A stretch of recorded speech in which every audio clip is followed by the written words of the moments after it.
Only a few city are town, केवल कुछ cities ही टाउन्स है।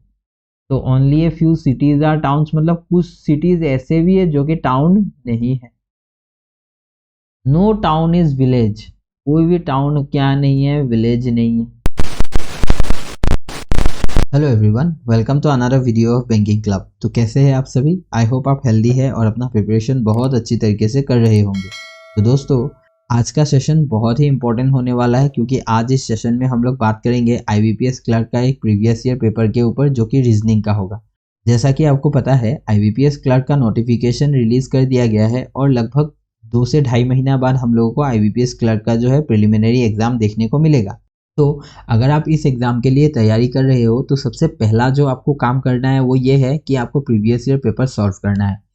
प्रीवियस ईयर पेपर सॉल्व करना बहुत ही इंपॉर्टेंट है, क्योंकि प्रीवियस ईयर पेपर सॉल्व करने से ही आपको एग्जाम का जो एग्जैक्ट लेवल है वो पता चलेगा। ठीक है, तो आज इस वीडियो पे हम लोग IBPS क्लर्क का एक प्रीवियस ईयर पेपर को सॉल्व करेंगे और कुछ अच्छे स्ट्रेटेजीज के ऊपर बात करेंगे, जिससे कि हम लोगों का प्रीलिम्स एग्जाम क्लियर करना थोड़ा आसान हो जाए। ठीक है, तो चलिए स्टार्ट करते हैं। तो जब भी आपका रीजनिंग का पेपर ओपन होगा एग्जाम में, चाहे रीजनिंग का हो या क्वांट्स का हो या इंग्लिश का हो, यहाँ पे आपको एक टाइमर नज़र आएगा जो कि 20 मिनट रहेगा और ये धीरे धीरे डिक्रीज होते रहेगा। तो रीजनिंग का पेपर आप जब भी अटेम्प्ट करोगे, तो सबसे पहला जो आपको काम करना है वो ये है कि आपको ढूंढना है कुछ ऐसे टॉपिक जो डुएबल है और टाइम कम कंज्यूम होता है। ठीक है, तो सबसे पहले आपको ये ढूंढना है कि क्या इनइक्वालिटीज़ के क्वेश्चन हैं, क्या सिलॉग्स के क्वेश्चन हैं, उनको सबसे पहले आपको ढूंढ के निकालना है। तो यहाँ पे देखिए, ये 12 से 15 तक इनइक्वालिटीज़ के क्वेश्चन है। ठीक है, 4 इनइक्वालिटीज़ के क्वेश्चन है। फिर यहाँ पे हम लोगों का 22 से 25 तक सिलॉग्स के क्वेश्चन है। तो सबसे पहले जब भी आप रीजनिंग का सेक्शन ओपन करोगे, तो आपको इन टॉपिक्स को पहले करना है। ठीक है, क्योंकि ये बहुत ही आसान टॉपिक होता है, डुएबल टॉपिक होता है, और आप जब इन टॉपिक्स को कम टाइम में बना लोगे, तो आपका एक कॉन्फिडेंस जो लेवल है वो भी बूस्ट हो जाएगा और बाकी रिमेनिंग टॉपिक्स भी बनाने में आपको बहुत ही कॉन्फिडेंस मिलेगा। ठीक है, तो अब हम लोग जो कि यहाँ पे प्रैक्टिस कर रहे हैं, तो हम लोग सीरियली क्वेश्चन 1 से स्टार्ट करेंगे बनाना।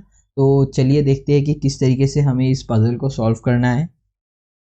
तो सबसे पहले यहाँ पे देखिए 1 से लेके 5 तक एक पजल है, इसमें हम लोगों को ये पजल सॉल्व करना है और उसके रिगार्डिंग कुछ क्वेश्चंस है उनको सॉल्व करना है। फिर एक बार ये पजल सॉल्व हो जाए तो ये क्वेश्चंस कुछ भी नहीं है। तो चलिए देखते हैं इस पजल में क्या है। 8 boxes are placed one above another. Only 2 boxes are placed between U and T. अब जब भी बॉक्स पजल होगा, कभी भी आप नंबरिंग मत कीजिए कि 8 7 6 8 बॉक्सेस है, ऐसे नंबरिंग मत कीजिए। कभी भी बॉक्स पजल में ऐसे नंबरिंग करने से पजल आप नहीं सॉल्व कर पाओगे, क्योंकि पूरा कंफ्यूजन हो जाएगा। तो यहाँ पे आपको बिना नंबरिंग के आपको सॉल्व करना है। देखिए यहाँ पे क्या बोला गया है, 8 बॉक्सेस है। Only 2 boxes are place between U and T, U और टी के बीच में 2 ही बॉक्सेस है। अब हम लोग को ये नहीं मालूम कि यू ऊपर है या टी ऊपर है, तो हम लोग 2 कंडीशंस बना लेंगे, जिसमें एक में यू ऊपर है और दूसरा जो कंडीशन होगा हम लोग का उसमें टी ऊपर होगा। ठीक है, 1 2 और यहाँ पे यू, और यहाँ हम लोग अपना हमारा जो कंडीशन है वो नोट करेंगे। तो only 1 box is place between box T and R, T और आर के बीच में, टी और आर के बीच में एक ही बॉक्स है। Only 2 boxes are place between R and V, R और वी के बीच में 2 ही बॉक्सेस है। ठीक है, box V is place below box R, अब वी जो है आर के नीचे है, तो ये कंडीशन को मैं अभी वर्टिकली लिखूंगा। आर जो है, box V is placed below R, V जो है आर के नीचे है। ठीक है, तो इसको मैं ऐसे लिखूंगा, आर एक बॉक्स, 2 बॉक्स छोड़ के वी है। ठीक है, 3 boxes are place between S and Q, comma both S and Q are placed above T, S और क्यू के बीच में 3 बॉक्सेस है। अब कौन ऊपर कौन नीचे ये नहीं पता, एस और क्यू के बीच में 3 बॉक्सेस है, लेकिन ये दोनों एस और क्यू दोनों ही किसके ऊपर है, टी के ऊपर है। ठीक है, but both S and Q are placed above T. Box W is placed below box V, box W को कहाँ प्लेस किया गया है, बिलो बॉक्स वी, वी के नीचे। अब इमीडिएट नीचे या एक या 2 स्टेप नीचे वो नहीं पता। ठीक है, not more than 1 box is placed between S and P, S और पी के बीच में एक से ज़्यादा नहीं है, तो एस और पी के बीच में मैक्सिमम वन, मैक्सिमम एक ही हो सकता है। ठीक है, ये हमने सारा कंडीशंस नोट कर लिया है। अब हम लोग यहाँ पे पुट करेंगे दोनों केसेस पे। तो देखिए यहाँ तक तो हम लोग का था कि u और t के बीच में 2 है। अब ये कंडीशन हम लोग रिलेट कर पा रहे हैं कि t और t से एक छोड़ के r है। अब यहाँ पे अगर केस 1 पे मैं देखता हूँ, ये केस 1 है और ये केस 2 है। अगर मैं केस 1 पे देखता हूँ तो मैं r को एक छोड़ के नीचे भी ले सकता हूँ, एक छोड़ के यहाँ पे भी ले सकता हूँ, t से एक छोड़ के ऊपर भी हो सकता है, नीचे भी हो सकता है। लेकिन अगर मैं एक छोड़ के नीचे ले लेता हूँ, देखिए एक छोड़ के अगर मैं नीचे ले लेता हूँ, यहाँ पे अगर मैं ले लेता हूँ तो क्या हो जाएगा, r से फिर 2 छोड़ के v, 1 2 छोड़ के v। तो अभी यहाँ पे तो 9 बॉक्सेस हो गया। देखिए 1 2 3 4 5 6 7 8 9 बॉक्सेस हो गया, जो कि पॉसिबल ही नहीं है।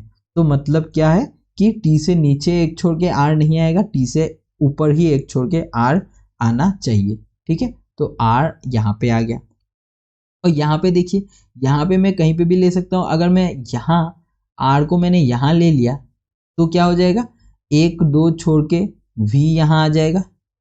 और अगर मैं एक और कंडीशन आपको बना के दिखाता हूँ, अगर t यहाँ पे है, 1 2 छोड़ के u यहाँ पे है, अगर मैं t से एक छोड़ के r यहाँ पे ले लेता हूँ तो 1 2 छोड़ के r से 2 छोड़ के v यहाँ हो जाएगा। तो टोटल 3 कंडीशंस बन रहा है, लेकिन सब कंडीशन ही एलिमिनेट हो जाएगा 1-2 स्टेप में और। ठीक है, अब क्या होगा देखिए, अब ये कंडीशन हो गया। अब यहाँ पे इसको पुट कर देते हैं, r के नीचे 2 छोड़ के 1 2 छोड़ के यहाँ पे v आ गया। ठीक है, ये 3 केसेस हो गया है अभी। Case number 3। अब यहाँ पे हम लोग को पता है s और q के बीच में 3 है और दोनों ही s और q दोनों ही t के ऊपर है। देखिए अब इस केस 3 में देखिए ये एलिमिनेट हो गया तुरंत, क्योंकि यहाँ पे टोटल कितने बॉक्सेस हो गए हैं, 1 2 3 4 5 6 बॉक्सेस हो गया है और 2 बॉक्स के लिए जगह बाकी है। ठीक है, और 2 बॉक्स या तो ऊपर या तो नीचे होगा, लेकिन t के ऊपर s भी है, q भी है और इनके बीच में कौन है, 3 बॉक्सेस है। तो टोटल 1 2 3 4 5, t के ऊपर टोटल 5 बॉक्सेस है, जो कि यहाँ पे आ ही नहीं सकता है। तो ये कंडीशन गलत हो गया। यहाँ पे भी नहीं आ सकता है क्योंकि 1 2 3 4 5 6 बॉक्सेस हो गया है। अब t के ऊपर s और q है और s और q के बीच में 3 है, मतलब ये टोटल 5 बॉक्सेस है जो कि t के ऊपर होगा। अब t के ऊपर 5 कहाँ रखोगे, जगह तो नहीं है। ठीक है, तो ये भी हम लोग का एलिमिनेट हो गया, तो सिर्फ एक ही केस बचा हुआ है। ठीक है, अब हम लोग यहाँ पे देखते हैं कि t के ऊपर अगर s और q है, तो अगर यहाँ s या q में से कोई आएगा तो 1 2 3 बॉक्सेस छोड़ के यहाँ पे s और q में से कोई आएगा, यहाँ s आएगा तो नीचे नहीं आएगा, नीचे यहाँ q आएगा तो नीचे q नहीं आएगा। ठीक है, अब बोला गया कितने बॉक्सेस मिल गया हम लोग को, 1 2 3 4 5 6 7, टोटल कितना बॉक्स है, 8 बॉक्सेस है। अब v के एग्जैक्ट हम लोग को एग्जैक्ट नीचे तो बोला नहीं था, लेकिन v के नीचे w है। v के नीचे w होने के लिए v को इमीडिएट नीचे ही होना पड़ेगा, और v के इमीडिएट नीचे ही w होना पड़ेगा, तभी तो 8 बॉक्सेस होगा। बीच में अगर एक और बॉक्स लगा के मैं w को लिखूंगा तब तो 9 बॉक्सेस हो जाएंगे, जो कि पॉसिबल नहीं है। तो v से एक छोड़ के w यहाँ पे आ गया। अब यहाँ पे एक कंडीशन था कि s और p के बीच में सिर्फ और सिर्फ ज्यादा से ज्यादा मतलब मैक्सिमम एक ही बॉक्स है। अब देखिए p के लिए एक ही जगह बचा है, जो कि ये है। अब यहाँ पे s या तो इन दोनों पोजीशन पे s और q पे अभी भी कंफ्यूजन है, ये अब क्लियर होगा इस स्टेप से, क्योंकि बोला गया है s और p इसमें एक से ज्यादा नहीं हो सकता है s और b के बीच में। तो अगर मैं s को यहाँ नीचे ले लेता हूँ, इस पोजीशन पे ले लेता हूँ, तो s और p के बीच में कितना होगा, देखिए 2 बॉक्सेस होगा, जो कि पॉसिबल नहीं है। तो मतलब क्या होगा कि s नीचे नहीं आएगा, s यहाँ पे नहीं आएगा। अगर s यहाँ पे नहीं आएगा तो इस पॉइंट पे कौन आ जाएगा, q आ जाएगा, और यहाँ पे अगर q आ गया तो ऊपर q नहीं आएगा, ऊपर आ जाएगा s। ठीक है, तो ऊपर आ गया हम लोगों का s, जो कि यहाँ पे है। तो ये हम लोग का हो गया, पूरा जो अरेंजमेंट है वो सॉल्व हो गया है। ठीक है, अब चलिए हम लोग इसके रिगार्डिंग जो क्वेश्चन है उनको बनाते हैं। सबसे पहला क्वेश्चन क्या है, देखिए how many boxes are there between box T and box S. Box T और बॉक्स एस के बीच में कितने बॉक्सेस है, टी और एस के बीच में 1 2 3 4 बॉक्सेस है, जो कि option number more than 3, more than 3 will be the answer. ठीक है. Which of the following box is placed immediate above box Q? Q के immediate above कौन है? Q के immediate above R है. ठीक है, Q के immediate above R है, तो option number C will be the answer. Which of the following box is placed at the bottommost position? Bottommost position में कौन है? सबसे नीचे कौन है? W. तो हम लोग W ऑप्शन नंबर A पे टिक करेंगे. Which of the following box is placed immediate below box P? Box P के immediate below कौन है? बॉक्स P के immediate below U है. ठीक है, तो U option number B U. How many boxes are there between W and box R? Box W और R के बीच में कितने बॉक्सेस है? यहाँ पे W है, यहाँ पे R है, 1 2 3, 3 बॉक्सेस है, तो 3 will be the answer option number D. ठीक है, तो यहाँ तक हम लोगों ने एक पजल सॉल्व कर दिया. ये बहुत ही आसान पजल था, थोड़ा सा ट्रिकी था. इसका जो आइडियल टाइमिंग होना चाहिए वो 2 मिनट या मैक्सिमम 2.5 मिनट आप इसमें ले सकते हो. ठीक है, अब नेक्स्ट पजल पे चलते हैं और नेक्स्ट क्वेश्चन पे. तो यहाँ पे क्या है देखिए, in the word background all consonants are written as their preceding letters and all vowels are written as their following letters, then how many letters repeat in the new arrangement? अगर सारा जो कंसोनेंट है उनको previous letter में लिखा जाए और vowels को नेक्स्ट लेटर में लिखा जाए, तो ऐसे कितने लेटर्स होंगे जो रिपीट होंगे. ठीक है, चलिए देखते हैं. अभी बी, पहला जो लेटर है वो बी है, ये कॉन्सोनेंट है तो इसका प्रीवियस लेटर हो जाएगा ए. नेक्स्ट ए है, ए एक वावेल है, उसका नेक्स्ट लेटर हम लोग को लिखना है तो ए बन जाएगा बी. सी एक कॉन्सोनेंट है, इसका प्रीवियस लेटर हम लोग को लिखना है तो बी. के एक कॉन्सोनेंट है, इसका हम लोग को प्रीवियस लेटर अगर लिखना है तो हम लोग लिखेंगे जे. जी का अगर हम लोग को प्रीवियस लेटर लिखना है तो एफ. आर का प्रीवियस लेटर क्यू. ओ वावेल है तो उसका नेक्स्ट लेटर हम लोग को चाहिए पी. यू वावेल है, वी आएगा, यू का नेक्स्ट लेटर आएगा तो वी आएगा. एन कॉन्सोनेंट है, प्रीवियस लेटर एम, और डी भी कॉन्सोनेंट है, प्रीवियस लेटर सी. तो यहाँ पे कौन रिपीट हो रहा है? 2 लेटर रिपीट हो रहा है जो कि यह है बी. तो कितना लेटर्स रिपीट हो रहा है? सिर्फ एक ही लेटर है जो रिपीट हो रहा है, वो है 1. How many letters repeat? कितना लेटर रिपीट हो रहा है? एक ही लेटर ऐसा है जो रिपीट हो रहा है, बी. ठीक है, तो अब नेक्स्ट क्वेश्चन पे चलते हैं हम लोग. यहाँ पे देखिए, study the following information carefully and answer the following question. यहाँ पे फिर से एक पजल है आप लोगों का, क्वेश्चन नंबर 7 से 11 तक. यहाँ पे बोला गया 6 person are arranged according to their weight in descending order from left to right. अब लेफ्ट टू राइट 6 पर्सन को डिसेंडिंग ऑर्डर में अरेंज किया गया है. तो जब भी ऐसा क्वेश्चन आएगा, आप लेफ्ट टू राइट मत बनाइए, इसको इस तरीके से वर्टिकली बनाइए. 6 5 4 3 2 1 ऐसे बनाइए. ठीक है, ये हो गया 6 वाला हो गया सबसे बड़ा. फिर नेक्स्ट 5 4 3 2 1 ऐसे डिसेंडिंग ऑर्डर में बनाइए. अब यहाँ पे क्या बोला गया, चलिए कंडीशंस पढ़ते. E is not the heaviest among all. E सबसे हैवीएस्ट नहीं है, मतलब ई टॉप पे नहीं आएगा. A is heavier than F and C. A क्या है? एफ और सी से हैवियर है. ठीक है, ए किसके ऊपर आएंगे? एफ और सी दोनों के ऊपर आएंगे. ठीक है, F is heavier than B and D. F क्या है? बी और डी से हैवियर है. बी कॉमा डी से हैवियर है, but heavier than B and D, but not heavier than E. E से हैवी नहीं है तो ई के नीचे आएगा. ये एक कंडीशन हो गया हम लोग का, ये एक अलग हो गया कंडीशन. ठीक है, नेक्स्ट बोला गया है B and C are not the lightest among all. B और सी लाइटेस्ट नहीं है तो मतलब बी और सी लास्ट पे नहीं आएंगे. ठीक है, A is not just heavier than F. A क्या है? एफ से जस्ट हैवियर नहीं है, मतलब एफ के जस्ट ऊपर ए नहीं आएगा. या तो एक छोड़ के ऊपर आ सकता है लेकिन जस्ट ऊपर नहीं आएगा, या तो नीचे आएगा. एक छोड़ के ऊपर नहीं हो सकता है. ठीक है, E is heavier than C. E is heavier than C. C who is not the third heaviest among all. C third heaviest, ये सबसे heaviest, second heaviest, ये third heaviest. C third heaviest नहीं है, मतलब C इस position पे नहीं आएगा. Weight of the second lightest person is 17. जो second lightest है उसका weight है 17 kg. फिर बोला गया the total weight of B and C is 44 kg. B plus C करने से 44 kg आता है. ठीक है। Second heaviest person is twice heavy to the one who is second lightest. जो सेकेंड हैवीएस्ट है वो सेकेंड लाइटेस्ट का डबल है, ट्वाइस है, तो मतलब यहाँ पे 34 kg आ जाएगा। C is just lighter than F. C क्या है? Just lighter than F. F के जस्ट नीचे सी है, ठीक है। Total weight of all the person are 150 kg। Total हो गया, टोटल वेट 150, ठीक है।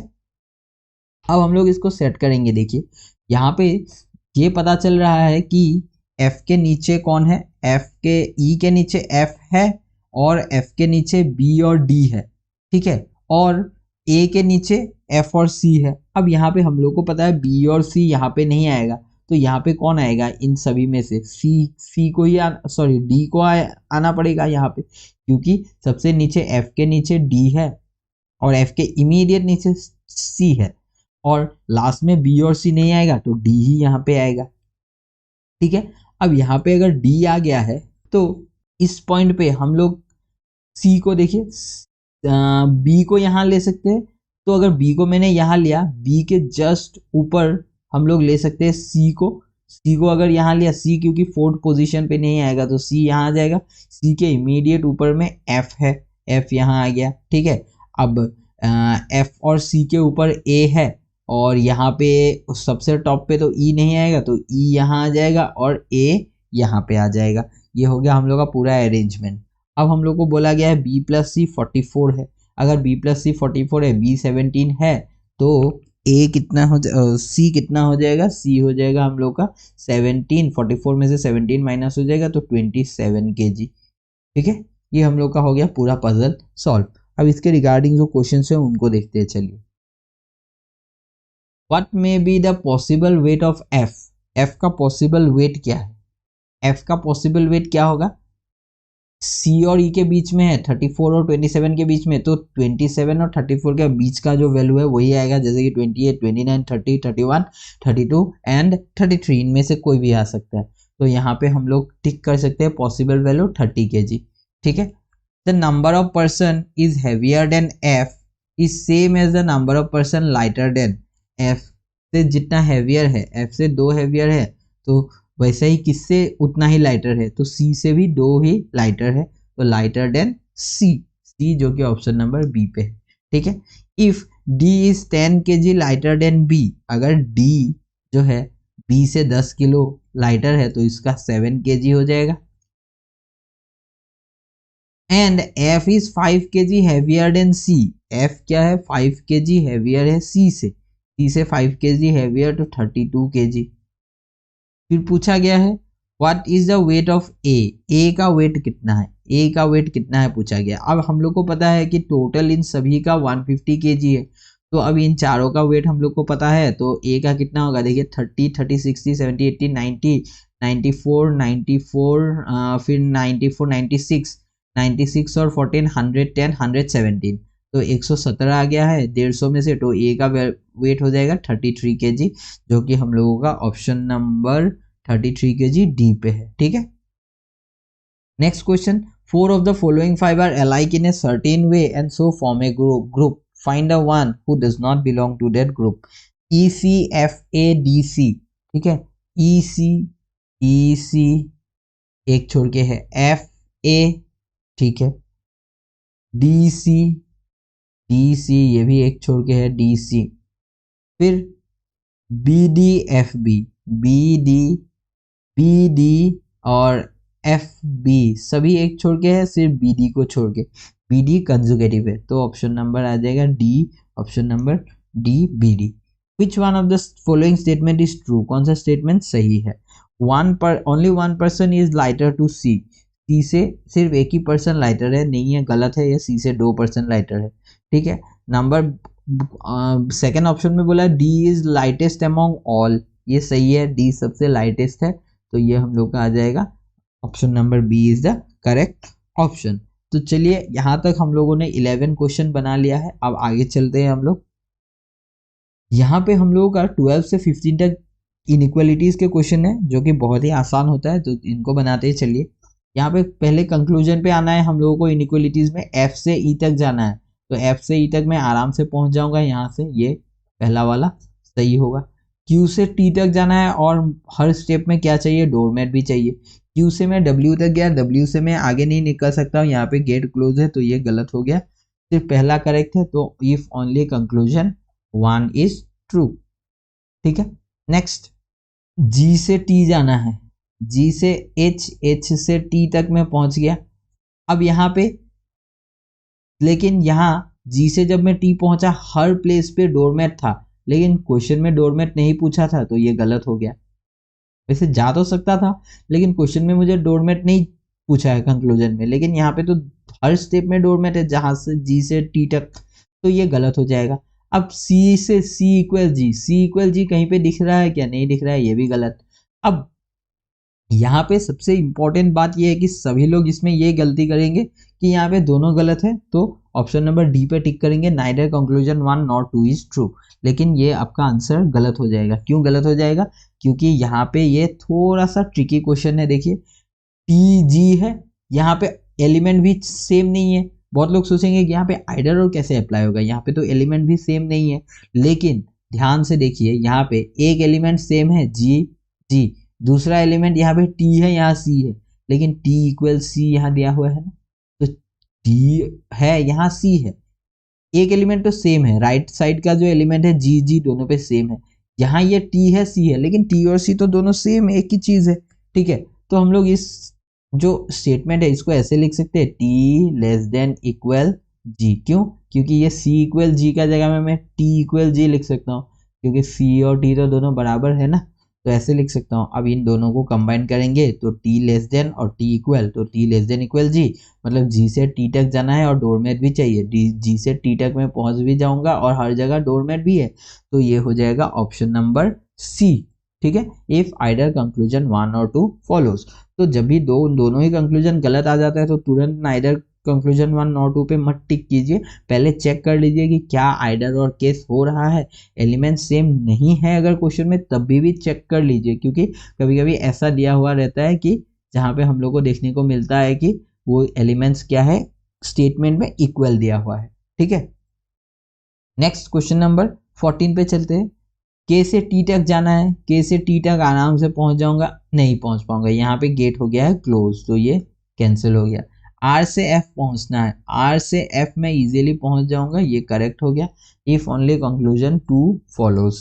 ठीक है, नेक्स्ट 15 नंबर क्वेश्चन, सी से जी जाना है, सी से मैं जी पहुंच गया आराम से। डी से के जाना है, डी से के अगर जाना है तो डी से के मैं यहाँ तक पहुंच गया, ये भी करेक्ट और ये भी करेक्ट, तो दोनों ही करेक्ट, तो option number E, if both conclusion 1 and 2 are true. ठीक है, अब चलिए नेक्स्ट क्वेश्चन पे चलते हैं। In the given number 8 4 3 5 7 6 5 2 9 how many such numericals will remain at the same position when arranged in ascending order from left to right. अगर इन सभी को असेंडिंग ऑर्डर में लिखा जाए तो कौन कौन सा नंबर उसी पोजीशन पे रहेगा। तो यहाँ पे सबसे पहले कौन आएगा, 2 आएगा, फिर 3, फिर 4 आएगा, फिर 5 आएगा, फिर 6 आएगा, 2 गया, 3 गया, 4 गया, 5 गया, 6 गया, 5 दो बार रिपीट हो रहा है तो दो बार 5 आएगा, फिर 6 आएगा, फिर आएगा 7, 7 आएगा, फिर आएगा 8, फिर आएगा 9। तो कौन कौन सा नंबर अपना जगह में रिपीट हो रहा है, तो यहाँ पे ये 5 रिपीट हो रहा है एक बार, 6 रिपीट हो रहा है और 9 अपना जगह में रिपीट हो रहा है। तो 3 नंबर ऐसा है जो कि अपनी जगह में ही फिर से रिपीट हो रहा है। तो ठीक है, ये ऑप्शन नंबर डी पे आ जाएगा। बहुत ही आसान क्वेश्चन था। नेक्स्ट क्वेश्चन पे चलते हैं, क्वेश्चन नंबर 17 से 21 तक फिर से एक पजल है, तो चलिए अब इसको बनाते हैं। तो यहाँ पे बोला गया है 8 person A B C D E F G and H were born in the month of December of 4 different years, that is 56, 1957, 1958, 1959, either on 14th or 23rd but not necessarily in the same order। तो अब इस type के question को कैसे बनाना है, पहले वो देखिए। दो डेट्स है, सिर्फ दिसंबर, एक ही मंथ का है दिसंबर, जिसमें कि दो अलग अलग डेट है। तो पहले तो हम लोगों को ईयर्स लिख लेना है, 56, 57, 58 और यहाँ पे आ गया 59। ठीक है, अब हम लोग यहाँ पे क्या करेंगे कि हर डेट पे दो दो अलग अलग डेट्स है हर ईयर पे। तो 1956 में क्या क्या डेट्स है, 14 और 23। यहाँ पे आएगा 14 23 14 23 14 23 और यहाँ पे 14 23। ठीक है, ये टेबल हम लोगों को बनाना है सबसे पहले। अब यहाँ पे हम लोग कंडीशंस लिखेंगे। ये टेबल मैंने बना लिया। अब यहाँ मैं सारा जो है क्वेश्चन का कंडीशंस है उन सबको लिखूंगा। तो सबसे पहले यहाँ से स्टार्ट होता है, E was born in an even numbered year. E एक इवन नंबर ईयर पे बर्थ हुआ है ई का, but not the eldest among all. E even number date पे है लेकिन एल्डेस्ट नहीं है। एल्डेस्ट अगर नहीं होगा तो एकदम 14 इस यहाँ पे नहीं आएगा ई। और अगर इवन वाला ईयर पे है तो कहाँ कहाँ आ सकता है ई, यहाँ आ सकता है। फिर इवन ईयर कौन है, 1958। अभी 1958 में ये 14 को भी हो सकता है या 23 को भी हो सकता है, तो यहाँ पे भी हो सकता है, यहाँ पे भी हो सकता है। अब हम लोग तीनों केस बना रहे हैं, एक दो स्टेप में हम लोग को पता चल जाएगा कि कौन सा जो है हम लोग का केस सही है। ठीक है, more than 2 persons were born between E and D. E और डी के बीच में दो से ज्यादा है। दो से ज्यादा मतलब 3 4 5 कुछ भी हो सकता है, लेकिन दो से ज्यादा, तो +2 मैंने लिखा है ई और डी के बीच में। ठीक है, more than 2 person between E and D. H was born just after D. H was born just after D के just after H. There are as many person born before H. H से पहले as many person है उतना ही जितना कि as born after B. B के बाद जितना है एच के पहले उतना है। ठीक है, G was born before F. G was born before F and after ए।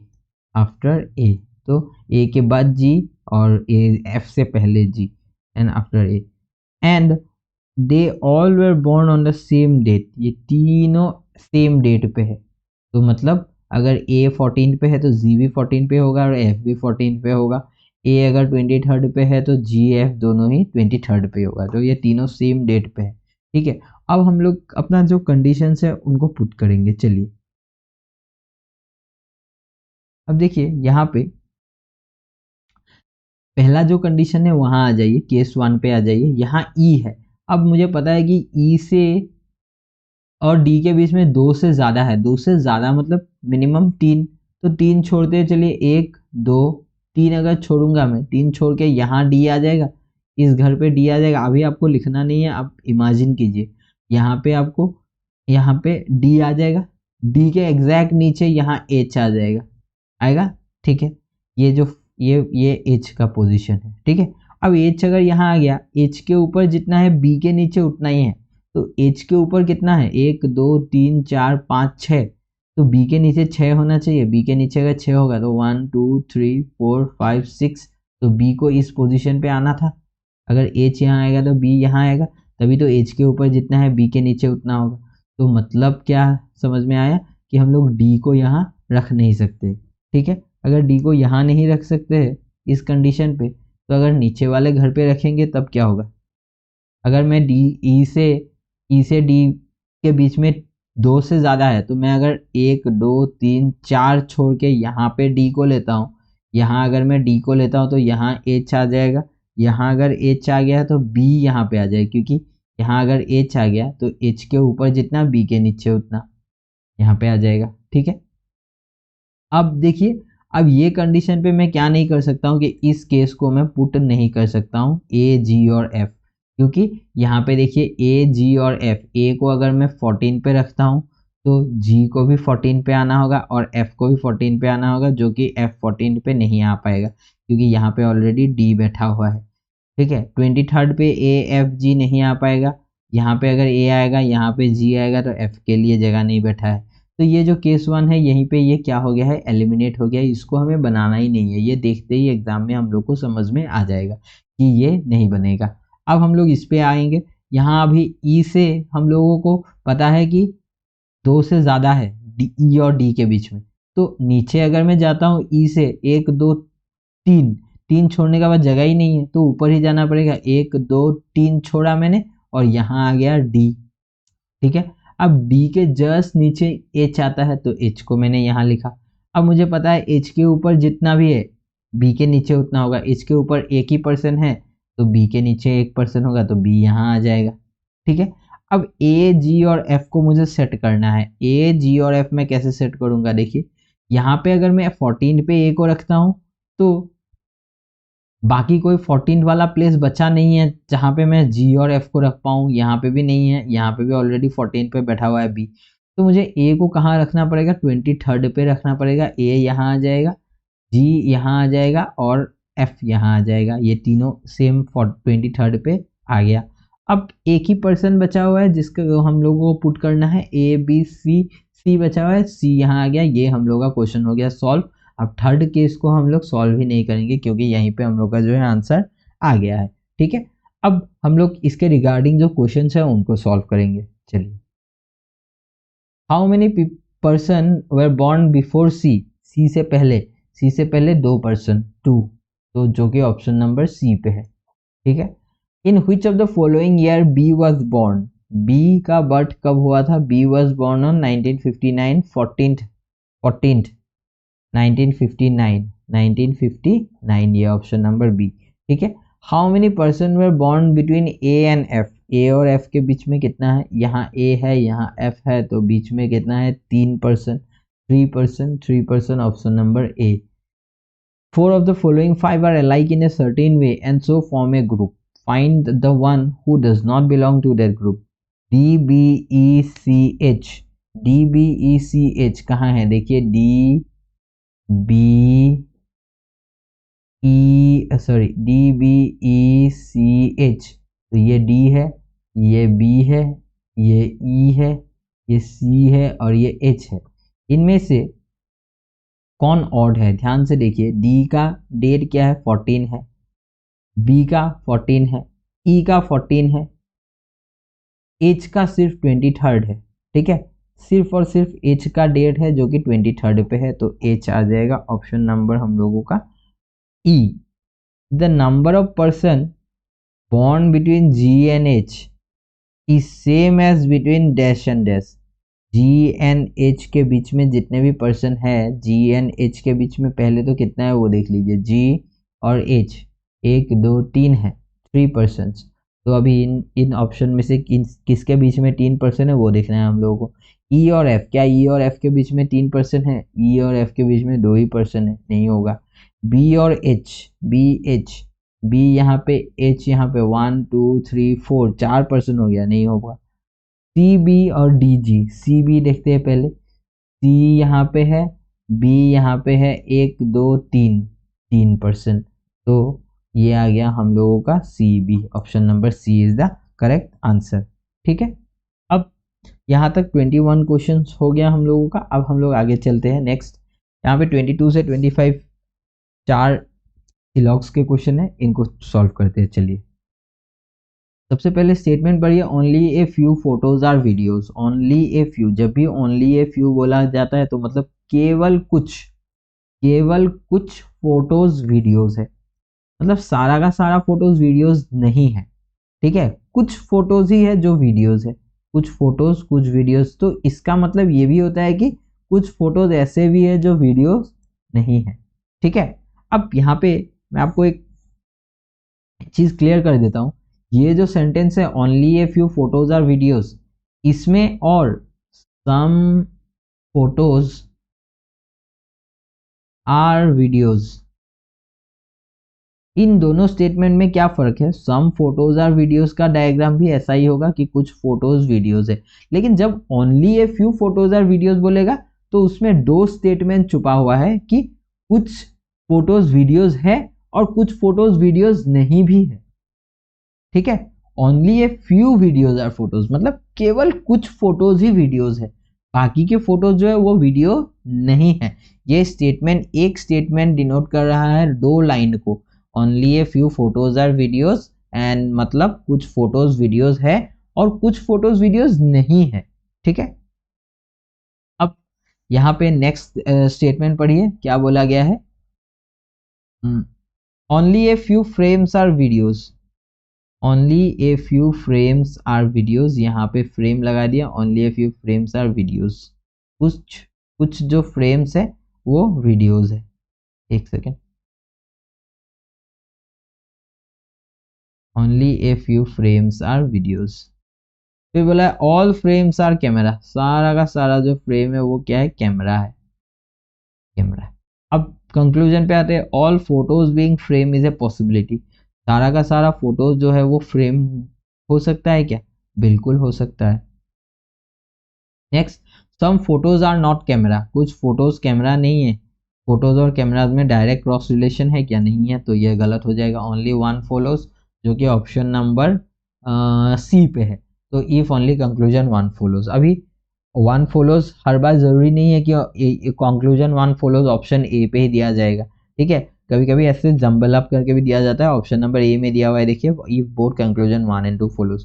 अभी हड़बड़ी में कुछ लोग क्या कहते हैं कि ओनली वन फॉलोज में हमेशा सोचते हैं कि पहला ऑप्शन ही होगा ओनली वन, दूसरा ऑप्शन होगा ओनली 2 फॉलोज, तीसरा ऑप्शन होगा आइदर और, चौथा ऑप्शन होगा नाइदर नॉर, और पांचवा जो ऑप्शन होगा इफ बोथ कंक्लूजन फॉलोज। तो ऐसा जरूरी नहीं है कि ऐसे सीरियली दिया जाएगा, तो ऑप्शन ध्यान से देख लीजिए और फिर टिक कीजिए, ठीक है। अब next question number 23, only a few city are town, केवल कुछ सिटीज ही टाउन्स है, तो only a few cities are towns मतलब कुछ सिटीज ऐसे भी है जो कि टाउन नहीं है। नो टाउन इज विलेज, कोई भी टाउन क्या नहीं है, विलेज नहीं है, no town is village. All villages are block, सारा का सारा जो विलेजेस है वो क्या है, ब्लॉक है। अब conclusion, all cities can be village, सारा का सारा सिटीज क्या विलेज पे जा सकता है, सारा का सारा सिटीज जाएगा तो ये पार्ट भी तो सिटी का है, वो भी तो विलेज में जाएगा, लेकिन ये पार्ट विलेज में नहीं जा सकता है, क्योंकि ये पार्ट जो है कॉमन पार्ट, ये किसका है, ये टाउन का है, और टाउन का कोई भी पार्ट विलेज में नहीं जा सकेगा। तो टाउन का अगर कोई भी पार्ट विलेज में नहीं जा सकेगा तो ये पार्ट भी नहीं जा सकेगा, तो पूरा का पूरा जो सिटी है उसको मैं विलेज पे नहीं ले जा पाऊंगा, क्योंकि उसमें टाउन का भी थोड़ा सा पार्ट छुपा हुआ है, ठीक है, तो ये कंक्लूजन गलत हो गया। सम ब्लॉक आर नॉट टाउन, कुछ ब्लॉक ऐसे है जो कि टाउन नहीं है, बिल्कुल सही। ये ब्लॉक कौन सा ब्लॉक है, जो विलेज है, यही ब्लॉक है। ये विलेज कहाँ छुपा हुआ है, ब्लॉक के अंदर, तो कुछ विलेज ब्लॉक भी है, तो यही ब्लॉक ऐसा है जो कि टाउन नहीं हो सकता है, तो ये बिल्कुल करेक्ट है, ठीक है। अब next question number 24, some bird are not eagle. अब ये जो स्टेटमेंट है इसको ध्यान से पढ़िए, some bird are not eagle, कुछ बर्ड है, कुछ बर्ड है जो क्या नहीं है, ईगल नहीं है, कुछ बर्ड है जो ईगल नहीं है, ठीक है। सम ईगल आर पैरॉट, कुछ ईगल क्या है, पैरॉट है। अब ये दोनों सर्कल में डायरेक्ट क्रॉस रिलेशन नहीं है, बस ये बोला गया है कि कुछ बर्ड है जो कि ईगल नहीं है, ठीक है। अब कंक्लूजन पे आते हैं, सम पैरॉट आर बर्ड, कुछ पैरॉट बर्ड है, पैरॉट और बर्ड के बीच में कुछ है क्या, नो, नो पैरॉट इज बर्ड, ये भी गलत है, पैरॉट और बर्ड में डायरेक्ट क्रॉस रिलेशन भी नहीं है, तो यहाँ पे दोनों कंक्लूजन गलत गलत हो गया, और दोनों में ही एलिमेंट सेम है, तो यहाँ कौन सा ऑप्शन आ जाएगा हम लोगों का, आइडर। इफ आइडर कंक्लूजन 1 और 2 फॉलोज, जब भी हम लोगों का दोनों कंक्लूजन गलत होता है और एलिमेंट सेम होता है, यहाँ पे बर्ड पैरॉट एलिमेंट सेम होता है, और साथ में सम रहना चाहिए एक स्टेटमेंट में और दूसरा स्टेटमेंट में नॉट रहना चाहिए, नॉट या नो रहना चाहिए, तब हम लोगों का क्या होता है, आइडर और केस आ जाता है, ठीक है। अब next question number 25, only banana is Apple. अब ये जो स्टेटमेंट है, ये थोड़ा स्टेटमेंट को आपको बदल के लिखना है, क्या करना है, जब भी सिर्फ ओनली ए फ्यू नहीं आएगा, ओनली आएगा, ओनली बनाना इज एप्पल, इसको हम लोगों को सोचना है, ऑल एप्पल आर बनाना, ठीक है। सारा का ओनली बनाना इज एप्पल मतलब ऑल एप्पल आर बनाना, ठीक है, सारा का सारा जो एप्पल है वो क्या है, बनाना है। लेकिन इन दोनों स्टेटमेंट में क्या कुछ अंतर नहीं है, ओनली बनाना इज एप्पल बोला है, तब हम लोग ऐसे डायग्राम बनाएंगे, और ऑल एप्पल आर बनाना में भी अगर ऐसे डायग्राम बनाएंगे तो ये ओनली का क्या काम है, कुछ तो काम होगा, नहीं तो ऐसे ही थोड़ी ना दिया होगा। ओनली बनाना इज एप्पल अगर दिया है तो मतलब कुछ तो इसमें अलग है जो इसमें नहीं है ऑल एप्पल आर बनाना में। डायग्राम हम लोग का बनेगा ऑल एप्पल आर बनाना के जैसा है, लेकिन हम लोग को यहाँ पे क्या चेंजेस है कि ये जो एप्पल है ओनली बनाना इज एप्पल का मतलब केवल बनाना ही एप्पल होंगे। मतलब ये जो एप्पल वाला सर्कल है ये बनाना के अलावा किसी भी दूसरा सर्कल पे नहीं जा सकता है, पॉसिबिलिटी भी नहीं हो सकता है किसी भी दूसरे सर्कल के साथ। ठीक है, अब नेक्स्ट स्टेटमेंट में पढ़ते हैं सम बनानाज आर पपाया, कुछ बनाना जो है वो पपाया है। ठीक है, अब कंक्लूजन पे आइए, some apple being papaya is a possibility, कुछ एप्पल पपाया होने का पॉसिबिलिटी है। अब ये एप्पल जो मैंने कहा था कि क्या होगा, ओनली जब रहेगा तो ये एप्पल का पार्ट क्या होगा, कभी भी किसी भी दूसरा सर्कल पे नहीं जा सकता है, ना पॉसिबिलिटी भी नहीं होता है। ठीक है, तो some apple being papaya is a possibility, कुछ एप्पल पपाया होने के पॉसिबिलिटीज है नहीं है। ठीक है, लेकिन यही स्टेटमेंट में ओनली बनाना इज एप्पल ना देके अगर ऑल एप्पल आर बनाना देता ये, तब भी हम लोग का डायग्राम ऐसा ही होता, ऑल एप्पल आर बनाना और सम बनाना आर पपाया। अब ये स्टेटमेंट ये कंक्लूजन करेक्ट होता, some apple being papaya is a possibility, कुछ एप्पल पपाया में जा सकता है, पॉसिबिलिटी है। लेकिन ये स्टेटमेंट क्यों अलग हो गया, ओनली के वजह से। ओनली का मतलब है कि ये जो एप्पल वाला पार्ट है ये बनाना को छोड़ के और किसी भी सर्कल में टच नहीं करेगा, पॉसिबिलिटी केस में भी टच नहीं करेगा। ठीक है, अब next conclusion, all banana can be Apple, सारा का सारा बनाना जो है वो एप्पल हो सकता है क्या, सारा का सारा बनाना एप्पल नहीं हो सकता है। ठीक है, सारा का सारा जो बनाना है वो एप्पल नहीं हो सकता है, क्योंकि सारा का सारा अगर बनाना एप्पल होगा तो कुछ पपाया भी एप्पल में आ जाएगा, जो कि पपाया एप्पल में कभी भी नहीं आ सकता है। तो ये गलत हो गया, ये भी रॉन्ग हो गया, दोनों रॉन्ग हो गया, यहाँ पे तो कोई भी एलिमेंट भी सेम नहीं है। तो if neither conclusion 1 nor 2 follows. ठीक है, यहाँ तक 25 क्वेश्चन हो गया है। तो आगे चलते हैं हम लोग, यहाँ फिर से एक पजल है। 8% DEFGMOPNF purchase some product after another but not necessarily in the same order. At most 2% purchase before F. तो यहाँ पे 6% के बारे में बताया गया है कि, और सॉरी 8% के बारे में बताया गया है कि कुछ प्रोडक्ट्स खरीदा है उन्होंने। तो चलिए इस पजल को सॉल्व करते हैं।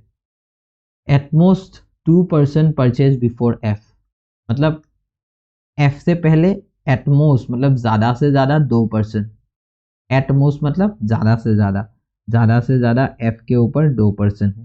ठीक है, फिर बोला गया है only 1% purchase between D and F, D और F के बीच में सिर्फ और सिर्फ एक ही पर्सन है। अब एक पर्सन अगर है तो ऐसा भी हो सकता है कि एक पर्सन यहाँ ऊपर होगा या तो एक पर्सन ऐसे नीचे होगा D और F के बीच में। ठीक है, P purchase just before S, P कब परचेज करता है, जस्ट बिफोर S, S से जस्ट पहले। ठीक है, 1% purchase between P and D, P और D के बीच में एक पर्सन। अब यहाँ पे देखिए D से एक छोड़ के तो F है, तो दूसरा एक छोड़ के P है तो ऊपर ही होगा, और यहाँ पे D से एक छोड़ के F है तो नीचे ही P होगा। अब यहाँ पे कितना परसेंट मिल गया, केस 1 पे देखिए 1 2 3 4 5 6 7, तो 7% मिल गया। अब तीसरा पर्सन ऊपर हो नहीं सकता क्योंकि F के ऊपर जो है मैक्सिमम 2 ही हो सकता है, तो जो एक पर्सन बचा हुआ है वो नीचे ही होगा। अब 8% का पूरा ये अरेंजमेंट हो गया, लेकिन यहाँ पे अभी तक नहीं हुआ है। M purchase just before E, M ने कब परचेज किया, जस्ट बिफोर ई, ई से जस्ट पहले। ठीक है, O purchase before G and E, O purchase before, O purchase दोनों ही से पहले जी और ई से। ठीक है, ओ सॉरी यहाँ पे मैंने एक गलत पढ़ लिया ये line, O purchase before G and after E, sorry sorry, तो ओ परचेस्ड बिफोर जी, जी से पहले लेकिन ई के बाद। ठीक है, अब सही है सब। अब हम लोग को ये पुट करना है सारा। अब देखिए यहाँ पे एम और ई को देखिए, पी के नीचे एस आएगा, एस के इमीडिएट ऊपर अगर पी है तो यहाँ पे एस आ जाएगा, लास्ट पॉइंट पे एस आ गया है, यहाँ एस आ गया है। अब एम ई एक साथ आएगा, ई के जस्ट ऊपर एम, दो स्पेसेस कहाँ खाली है, ई के जस्ट ऊपर यहाँ पे एम आ गया, बस। अब हम लोगों को ई के नीचे ओ है, ई के नीचे यहाँ पे ओ आएगा, ओ के नीचे जी आएगा। ये हम लोग का हो गया पूरा अरेंजमेंट सॉल्व। इसके दूसरा जो केस है उसको सॉल्व करने का ज़रूरत ही नहीं है, इसी में हम लोग का सॉल्व हो गया है, ठीक है। अब इसके रिगार्डिंग हम क्वेश्चंस बनाएंगे, चलिए। How many percent purchase after D, D के बाद कितने परसेंट है, 1 2 3, 3%। तो 3 ऑप्शन नंबर कहाँ पे है, नॉन टू मोर देन 3। देखिए यहाँ पे अभी ये बहुत ही ट्रिकी है, इसमें ऑप्शन ही नहीं है 3 का, ठीक है। अब नॉन नहीं लिख सकते हम लोग, क्योंकि ऐसा थोड़ी है कि डी के बाद कोई भी नहीं है, डी के बाद अगर कोई भी पर्सन नहीं होता तो नॉन पे टिक कर दे। 2 भी नहीं है, मोर देन 3 नहीं है, क्योंकि हम लोग को मिला है कि 3% है, मोर देन 3 मतलब 3 से ज़्यादा, और तो ऑप्शन नंबर आ जाएगा नॉन ऑफ दिस, इनमें से कोई नहीं, ठीक है। Who among the following purchase just after G, G के जस्ट बाद, जी के जस्ट बाद कौन है, पी है, पी है तो option number D. If all persons are arranged in alphabetical order from top to bottom starting from D, then how many person remains at the same position excluding D? अगर D से start करें, D E F G, फिर M O P S, कितने percent अपने जगह में ही रहेंगे, 1 2 फिर 3 और ये 4% है जो अपनी जगह पे ही रहेंगे, ठीक है। तो 4%, तो number D, option number D 4। Who among the following purchase exactly between D and F, D और एफ के बीच में कौन कौन है, ओ, डी और एफ के बीच में सिर्फ और सिर्फ ओ है, तो डी और एफ के बीच में O, option number B is the correct answer. How many percent purchase between E and P, E और पी के बीच में कितने हैं, ई यहाँ पे है, पी यहाँ पे है, 1 2 3 4% 4%, तो ऑप्शन नंबर बी 4%, ठीक है। तो यहाँ तक हम लोगों ने 30 क्वेश्चंस बना लिया है। तो अभी तक पेपर देख के तो आपको जो है पेपर का लेवल पता चल ही गया है कि किस लेवल का आईबीपीएस क्लर्क में क्वेश्चन पूछा जाता है, ठीक है। तो आपको इसी लेवल का प्रैक्टिस करना है एग्जाम के लिए, ना तो इससे ऊपर जाना है ना तो इससे नीचे आना है, ठीक है। तो अब नेक्स्ट क्वेश्चन पे चलते हैं हम लोग। Question number 31, in how many pairs of letters are there in the word Christmas which has as many letters between them in English alphabetical series. अब हम लोग को क्या करना है कि इस वर्ड को देखना है, C D E F G H I J K, H I J K L M. देखिए एच से एम उसी अल्फाबेटिकल सीरीज में जितना गैप है उतना गैप में ही है, एच के बाद आई जे के एल एम यहीं पे आता, अगर सीरियली लिखा जाता एबीसीडी को, एच के बाद इतना ही गैप में एम आता, तो एक हम लोग को पेयर मिल गया, एम एन ओ नहीं है, आर